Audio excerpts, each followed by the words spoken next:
तकसीम की तकल्लुफ की जरूरत नहीं है, फिर खाते रहें आप। ये मसला हो गया। एक और मसला जानवर तब्दील करना, ये भी बहुत पूछा जाता है। मैं बकरा लेकर आया, बाद में महल्ले वालों ने बोला इसका क्या सूप बना के पिएगा, इसमें तो कुछ है ही नहीं, तो जानवर तब्दील कर सकता हूँ कि नहीं कर सकता? तो खूब समझ लो, देखो गरीब पे तो कुर्बानी वाजिब नहीं है। जब वो जानवर लेकर आया ना, तो उस पर वो जानवर लाजिम हो गया, क्योंकि उसने कुर्बानी की नीयत से खरीदा है। अब वो तो उस पर मुतय्यन हो गया, क्योंकि उस पर कुर्बानी वाजिब थी नहीं। वो जब उसने जानवर कुर्बानी की नीयत से खरीदा, तो ये खरीदना ये मानन नजर है, एक तरह से मन्नत है कि अभी मैंने अल्लाह के नाम नामजद कर दिया, तो उस पर तो वो जानवर लाजिम हो गया। अगर वो तब्दील करता है तो फिर उतनी ही मालियत का जानवर उसको दोबारा लेना पड़ेगा, उससे सस्ता नहीं ले सकता। और अगर वो जानवर गुम गया तो कुर्बानी साकित हो गई, मर गया तो भी साकित हो गई, क्योंकि उसी जानवर के साथ कुर्बानी मुताल्लिक थी, वो गया तो कुर्बानी भी साकित, दोबारा लाजिम नहीं है। मालदार पर पहले से लाजिम है, तो वो खरीदने से लाजिम नहीं होती, वो पहले से लाजिम है उसके ऊपर, तो इसलिए वो जानवर खरीदेगा तो चेंज भी कर सकता है। जानवर गुम गया, मर गया, तो दोबारा भी करनी पड़ेगी उसको। समझते हो कि नहीं समझते हो? तो इसलिए अगर आप जानवर लेकर आए, अब आपका दिल, अगर पैसे वाले हैं आप, दिल किसी और की गाय पे आ गया आपका, सही है ना, तो फिर आप उससे एक्सचेंज भी कर सकते हैं, तब्दील भी कर सकते हैं, तो ये जायज़ है आपके लिए। समझते हो? गुम गया तो दोबारा करना पड़ेगा, मालदार पे गरीब पे गुम गया तो दोबारा लाजिम नहीं है। कुर्बानी कब तक की जा सकती है?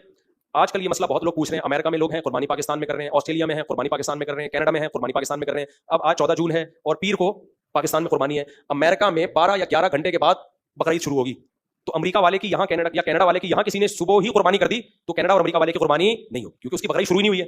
तो दोनों जगह पे कुर्बानी का होना, कुर्बानी के अय्याम का होना जरूरी है। समझते हो? जो कुर्बानी करने वाला है उसके यहां भी बकरीद हो, और जिधर कुर्बानी हो रही है वहां भी क्या हो, बकरीद। तो जो कनाडा वाले पाकिस्तान में कुर्बानी कर रहे हैं, तो यहां पाकिस्तान में वो 12 घंटे के बाद जानवर को ज़बह करें, ताकि वहां ईद की नमाज हो चुकी हो। सिर्फ इतना काफी नहीं है कि वहां ईद की नमाज भी हो चुकी हो। समझते हो? ऑस्ट्रेलिया में जो कुर्बानी कर रहे हैं, ऑस्ट्रेलिया यहां से 4 घंटे आगे है, अब उनके यहां बकरीद पहले हो जाएगी। उन्होंने, तो यहां का जानवर वहां नहीं हो सकता पहले, तो जब आप यहां करेंगे तो वो हो जाएगी, क्योंकि उनके यहां तो बकरीद पहले हो चुकी है। लेकिन कुछ ममालिक में बकरीद मंगल के दिन है, पीर के दिन नहीं है। तारीख क्या पड़ रही है पीर को? 17 जून, तो 18 जून में है। तो जो 18 जून वाले हैं उनकी कुर्बानी 17 जून को नहीं होगी, तो ऐसे लोग फिर उनकी कुर्बानी अगले दिन करें, इसलिए दूसरे दिन करें फिर वो कुर्बानी, ताकि इधर भी हो जाए और उधर भी हो जाए। समझते नहीं हो बात को? तो ये कुर्बानी के कुछ मसाइल हैं। एक और अहम मसला, 3 मसले हो गए ना। चौथा मसला, देखो जानवर को आप लेके घूम रहे हो, कराची में लोग तंबू लगा के जानवरों के साथ बैठे हुए हैं, चाय पी रहे हैं, गुटके चल रहे हैं, फैमिली के साथ बैठे हुए एंजॉय कर रहे हैं, कोई हर्ज नहीं है, एक त्योहार है, खुशी का दिन है, ठीक है, लेकिन पर्दा करें खवातीन। लोग मंडियों में भी लड़कियों को लेके जा रहे हैं, फैमिलियों को लेके जा रहे हैं, ले जाएं यार, हमें कोई एतराज नहीं है, उनको भी थोड़ा सा एंजॉय करने दें, लेकिन पर्दा भी शरीयत का हुक्म है, बेपर्दा लेके ना जाए, क्योंकि इबादत भी है ना, खाली कोई एंटरटेनमेंट तो नहीं है ना, ये एक ऐसी एंटरटेनमेंट है जिसमें इबादत का उनसर है। तो लेके जाएं फैमिलियों को आप, ठीक है, इतने जबरदस्त जबरदस्त किस्म के बछड़े आए हुए हैं, अपनी बेगम को दिखाएं, सही है ना। आप खुद बछड़े जैसे हैं तो इबरत हासिल करें, सही है ना, हो सकता है बेगम को भी इबरत हासिल हो। तो भाई देखो, ये इन पे सूट करता है, ये वेट ये हम पे मर्दों पे सूट नहीं करता, इबरत होगी, क्योंकि जब ये हाल होता है तो फिर कटना बाकी रह जाता है। तो जब इतने हो जाएंगे तो फिर हम भी कटने के, जो कट्टों का माल थोड़ी हम लोग कोई, सही है ना। तो हमारे वो भांजा है ना, बासे बहुत दुबला पतला सा, तो मैं वो फार्म, ये जो इनका होता है ना कैटल फार्म गया, तो इतने मोटे मोटे कट्टे, कहते हैं हम खिलाई के पैसे लेते हैं और कट्टे को इतना मोटा बना देते हैं। मैंने कहा इसके कितने पैसे लेगा तू ये बता यार, इसको भी यहीं बांध ले, साल के बाद हमें ये ऐसा चाहिए। तो घुमाए फिराए कोई हर्ज नहीं है, लेकिन पर्दा, बोलो, नकाब में भी तो जा सकती है ना, आंखें खोल के देख लें कैसी गाय लग रही है, कैसी बछड़ा लग रहा है। तो ठीक है, मैं इसका कायल नहीं हूं कि आप अपने अपनी फैमिलियों को इन खुशियों में शरीक ना करें, जायज तफरी है, लेकिन शरीयत की हुदूद में रह के ये काम करें, तो एंजॉय करें। लेकिन जो कुर्बानी के मौके पे एंजॉयमेंट होती है ना, वो गलत है, जिस स्टाइल में हो रही है। जब आप जानवर को गिरा रहे हैं, ज़बह कर रहे हैं, वो तफरी का मौका नहीं है। उसमें नबी सल्लल्लाहु अलैहि वसल्लम ने हमें दुआ सिखाई है, इन्नी वज्जहतु वजहिया लिल्लज़ी फ़तरस समावाति वल अर्द हनीफ़न वमा अना मिनल मुशरिकीन। भाई मैं अपने चेहरे को किसकी तरफ फेरता हूं? अल्लाह की तरफ। इन्ना सलाती व नुसुकी व महयाया व ममाती लिल्लाहि रब्बिल आलमीन। मेरी नमाज, मेरी कुर्बानी सब किसके लिए है? मुशरिकों में दुस्तूर है, बुतों की भेंट चढ़ाते हैं जानवरों को, मज़ारों की भेंट चढ़ाते हैं, अपने बुजुर्गों की भेंट चढ़ाते हैं। हम जानवर सिर्फ किसके लिए ज़बह करते हैं?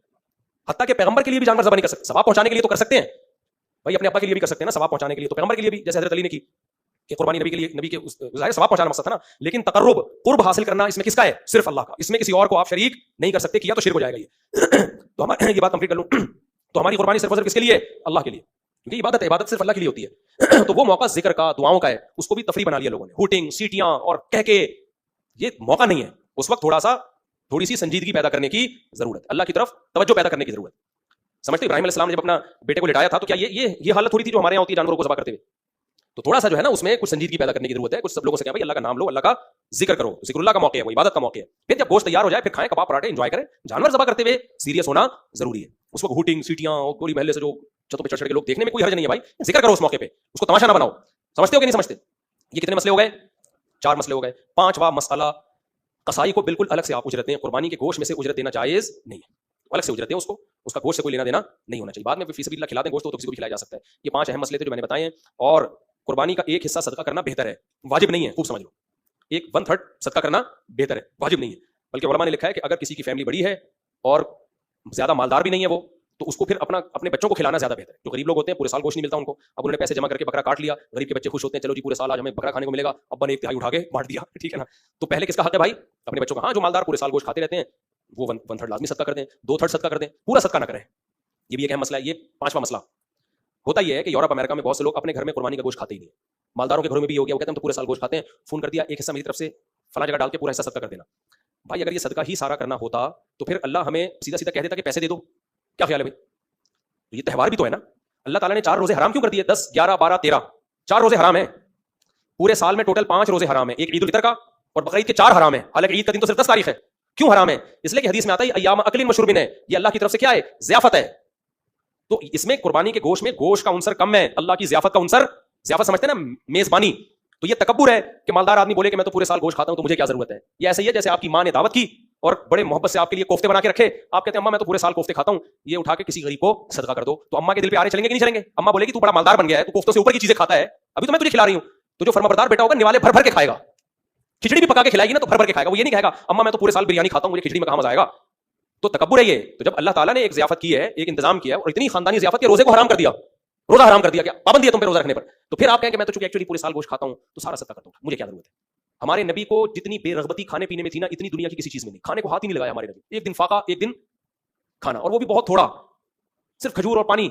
लेकिन बकरीद के दिन आप सल्लल्लाहु अलैहि वसल्लम उस वक्त तक खाते नहीं थे जब तक कुर्बानी का गोश्त तैयार नहीं हो। पहला निवाला आपके हलक मुबारक में जो जाता वो किसका जाता? कुर्बानी के गोश्त का। ये तवाज़ो है कि भाई अल्लाह के सामने तकब्बुर बोलो नहीं करना, और ये नबी ने सिखाई है। देखो इफ्तारी में आप खाने में जल्दी करते थे, क्योंकि इफ्तारी में देर करो ये भी तकब्बुर है। अल्लाह कह रहा है मेरी तरफ से पाबंदी हट गई, आप कह रहे हट तो गई लेकिन मैं अफोर्ड कर सकता हूं, 2 घंटा मजीद भूखा रह सकता हूं। तो किसके सामने शो मार रहे हो भाई तुम? तो वहां भी नबी ने जल्दी की है, जल्दी जल्दी खाओ भाई, अल्लाह को बताओ हम आजिज हैं, हम तेरी नेमतों के मोहताज हैं। तो आज मालदारों में ये रिवाज है कि करनी नहीं है, और बकरीद के दिन भी फार्मी चिकन खा रहे होते हैं, क्या खा रहा होता है यार, बस करो यार। तो थोड़ा सा कुछ अपने मुसलमान होने का एहसास करो, अपने बच्चों को बताओ बेटा आज गोश्त का दिन है, गोश्त खाएंगे हम और कुर्बानी का गोश्त खाएंगे, उससे इज्तिनाब नहीं करेंगे। क्योंकि कौन खिला रहा है? मैं ये नहीं कह रहा खाते ही रहें पूरे कट्टे बन जाएं और अस्पताल में मरे हुए पड़े हुए हार्ट अटैक हुआ हो, ये नहीं मैं कह रहा, लेकिन इतना तकब्बुर भी ठीक नहीं है, ये एक किस्म का तकब्बुर है। तभी सऊदिया के जो उलमा है ना, शेख सालेह उल-समईन वगैरह, इन्होंने लिखा है कि ये जो पूरा गोश्त सदका कर देते हैं या कुर्बानी करते ही नहीं अपने घर में, तो ये सुन्नत के खिलाफ है। समझते हो? सदका जरूर करें, गजा के मुसलमानों के लिए भी करें, पाक एड वेलफेयर ट्रस्ट की तरफ से इंतजाम है, वहां भी गोश्त पहुंचाएं, और पाकिस्तान में बहुत सारे गरीब हैं उनके लिए भी ट्रस्ट ने इंतजाम किया है, और गजा के मुसलमानों को भी याद रखें, लेकिन कुछ गोश्त अपने घर में भी बोलो इस्तेमाल करें। समझते हो? ये एक अहम मसला हो गया। अब देखो दुनिया में क्या है कि स्लॉटर, सऊदी अरब में भी स्लॉटर हाउस बने हुए हैं कि गली महल्ले में नहीं कर सकते, वहां के भी बाज़ अरब उलमा इसके खिलाफ हैं, क्योंकि शायर इस्लाम है तो शायर इस्लाम दिखा के किए जाते हैं, छुपा के नहीं, इस्लाम का इजहार हो। तभी ईद की नमाज मस्जिदों में पढ़ने का हुक्म नहीं है, कहां पढ़ने का हुक्म है? मैदान में। कुछ इबादतें अल्लाह ने ऐसी रखी है जो दिखा के की जाएंगी ताकि इस्लाम का इजहार हो, उन्हीं में बकरीद भी है। अब अरब मुल्कों में स्लॉटर हाउस है, वहां जाके ताकि गंदगी ना हो। भाई वो ठीक है, गंदगी से तो आप बच गए, लेकिन एक इबादत का जो इजहार करना था वो तो खत्म हो गया ना, तो पता ही नहीं चलता वहां बकरीद का। हमारे मुल्कों में हो रही है खुलेआम, लोग गली महलों में ला रहे हैं, लेकिन उसका हम नाजायज फायदा क्या उठा रहे हैं? उस परमिशन का कि हम गंदगी कर रहे हैं। अब सऊदी हुकूमत को बोलो ना कि आप गली महल्ले में लोगों को जानवर लाने दो, कुर्बानी करने दो, वो हमारी गलियों का हवाला देंगे, देखो वहां क्या होता है, हवाला देंगे ना। तो इसलिए हमें अगर इजाजत मिली हुई है ना जो शरीयत के मुताबिक है, शरीयत यही चाहती है कि शायर इस्लाम का इजहार होना चाहिए, खुलेआम होनी चाहिए, तो खुलेआम जब भी होगी जब गली महलों में हो, तो उसका इजाजत का नाजायज फायदा ना उठाएं, उसमें सफाई सुथराई का ऐसा माहौल बनाए कि हम बाकी मुल्कों को कह सकें कि भाई हम खुलेआम करते हैं, कोई गंदगी नहीं होती, तो तुम्हारे यहाँ क्यों हो रही है? समझते हो? तो ये चंद मसाइल थे कुर्बानी के जो मैंने आपके सामने बयान किया। बाकी एक और मेडिकली मसला ये भी है कि बहुत से लोग कहते हैं कि कुर्बानी का गोश्त खाने से कुछ नहीं होता। भाई गोश्त गोश्त ही है, दिल का पेशेंट डॉक्टर के मशवरे के बगैर ना खाए।